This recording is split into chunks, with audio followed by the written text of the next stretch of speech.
Hi, my name is Kiah Petzolt, and I'm currently attending the University of Arkansas. I'm majoring in communication sciences and disorders, and I'm double minoring in child services as well as human development and family sciences. I've decided to pursue audiology, and I'm super excited about my decision. I'm eager to take the next steps in pursuing my doctoral degree.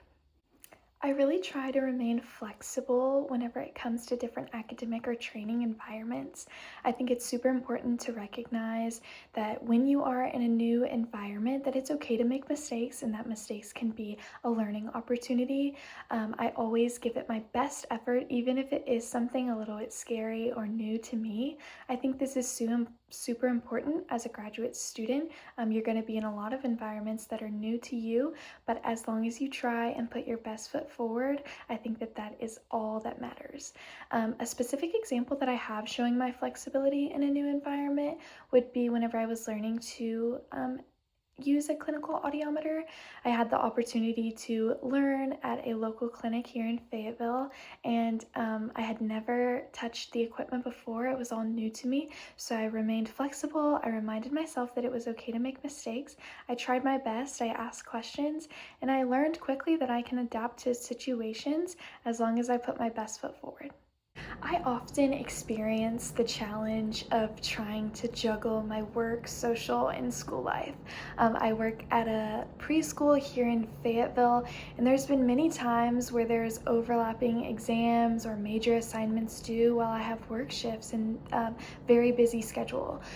During these times, I just really try to focus on planning ahead and, prioritizing my tasks in order of importance.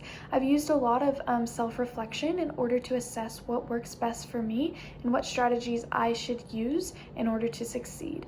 I found that things like Google Calendar and Google Sheets, setting reminders on my phone, all of those things really help me in order to stay on track and manage my time wisely.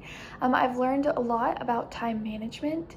I really learned to communicate when I need help and stay resilient during these challenging times. My background working at a preschool and shadowing in different clinical environments has exposed me to people of different ages, different communication styles, and family structures. At the preschool that I work at, I regularly interact with parents and children who have different expectations and ways of communicating. This has taught me a lot about patience, active listening, and really changing my approach depending on who I'm communicating with. When shadowing at clinics, I learned that every patient may learn and respond to things in different ways. There really isn't a one-size-fits-all approach in audiology. I've learned a lot about empathy through these experiences. I think it is so important to really meet people where they're at. I plan to apply this in grad school when collaborating and interacting with my peers. I think it is such an amazing quality to have. It is so important to respect each other's beliefs and values and opinions. I think it is so important that we utilize each other, that we learn from each other. I think that having different opinions and beliefs is super awesome, and we are able to utilize that to learn from one another. I think it is such a special trait to have as a future clinician and a graduate school student. Thank you for taking the time to watch my video. I look forward to learning more about the UAMS audiology program soon.